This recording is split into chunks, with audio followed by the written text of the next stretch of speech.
Everyone thinks glass skin is about products. It's not. It's not even about pore size. Glass skin is about hydration. Because only skin looks glass-like, dewy, or radiant when it's holding enough water. And your skin barrier is stopping transepidermal water loss. If your skin is dull, rough, tight, flaky, or somehow oily and dehydrated at the same time, you're usually dealing with one of two problems. Either your skin isn't pulling in enough water, or it's pulling in water but losing it just as fast. Today, we'll figure out which one is happening to your skin and build the simplest routine that actually fixes it. The glass skin routine designed specifically for black and brown skin.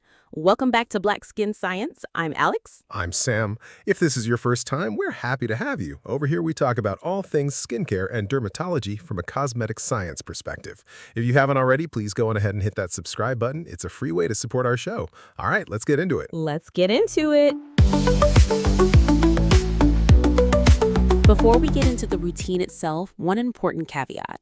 If your barrier is compromised, very dry, stinging, reactive, or you're dealing with active acne, that has to get handled first. Otherwise, nothing we're talking about today is going to hold properly. Fair. If your barrier is compromised, simplify before anything else. Strip the routine down to a gentle cleanser, a ceramide-rich moisturizer, and sunscreen, and stay there for about 2 weeks before introducing anything active. We've got a full episode on exactly how barrier damage happens and how to rebuild it properly. That's episode 3 if you want the deep dive. If acne is the active concern, same barrier reset first, then you're layering the actual acne actives on top. Salicylic acid, benzoyl peroxide, or adapalene, depending on what you're dealing with, plus gentle exfoliation once things have calmed.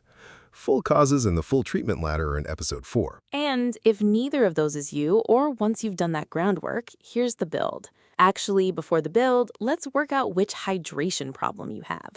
Because most people don't need more products, they need the right solution to the right problem. Problem 1, not enough water getting into the skin in the first place. This is usually the person whose skin feels tight after cleansing, looks dull no matter what moisturizer they use, or seems to drink up products instantly and still wants more. Problem 2, water gets in but doesn't stay there. Your skin feels good immediately after your routine, then a few hours later it's dry again. Or you wake up feeling much less hydrated than you did when you went to bed. Different problem, different fix. And before anyone says it's just pore size, no. Average pore size differences between populations are a fact. What isn't established is that pore size determines whether skin can achieve that smooth, reflective look people call glass skin. Hydration and surface smoothness matter far more. Okay, so let's start with problem 1, getting water into the skin. This is where humectants earn their reputation. Glycerin and hyaluronic acid are the workhorses. They pull water into the outer layers of the skin. Glycols like propanediol and butylene glycol do similar work with the lighter feel. And then there are osmolytes, ingredients like ectone or betaine. Instead of just attracting water, they help skin cells hold on to it under stress, heat, pollution, dryness. Think of them as hydration support rather than hydration magnets. A good hydrating product will contain a combination of your common workhorse humectants and other types of water-loving ingredients. Most people stop there. That's the mistake. Because solving problem 1 doesn't automatically solve problem 2. Water pulled in is not water kept in. Exactly. Humectants work best on slightly damp skin, so they actually have water available to grab. Then comes the seal. Problem 2. Problem 2. This is where occlusives and barrier support ingredients come in. Squalene for most people, ceramines if you're trying to strengthen the barrier at the same time.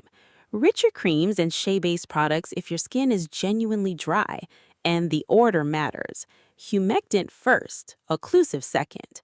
Reverse that, and you've largely defeated the point. Ceramines are worth calling out separately because they're doing 2 jobs. They're helping reduce water loss, but they're also helping rebuild the actual structure of the skin barrier that's supposed to be holding that water in.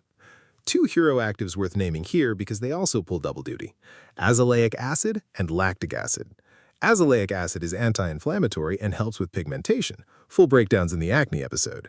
Lactic acid is the one I want to highlight today. It's both an exfoliant and a humectant. It helps loosen dead skin cells while also pulling water into the skin. Same ingredient, 2 jobs. Efficient. But hydration isn't the whole story. Glass or dewy skin also depends on smoothness. Because hydrated skin that's still rough on the surface won't reflect light evenly. Right. When skin stays dehydrated for long periods, cell turnover slows down. Dead skin cells accumulate instead of shedding on schedule, and light starts scattering instead of bouncing back cleanly. And that's where gentle exfoliation comes in.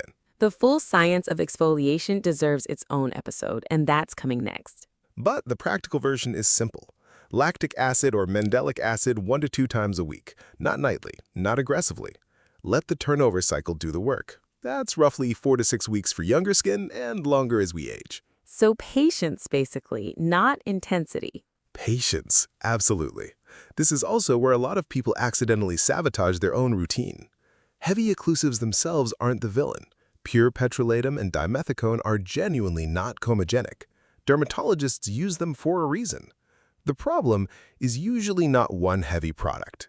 It's 6. I was absolutely that person.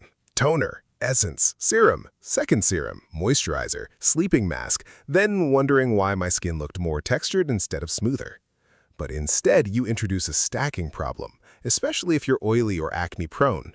Multiple layers of products can trap sebum and debris underneath instead of letting a single layer do its job cleanly. And people often respond by adding even more hydration products because they think hydration is still the problem. When the real problem is congestion from too many layers trying to do the same job. Right.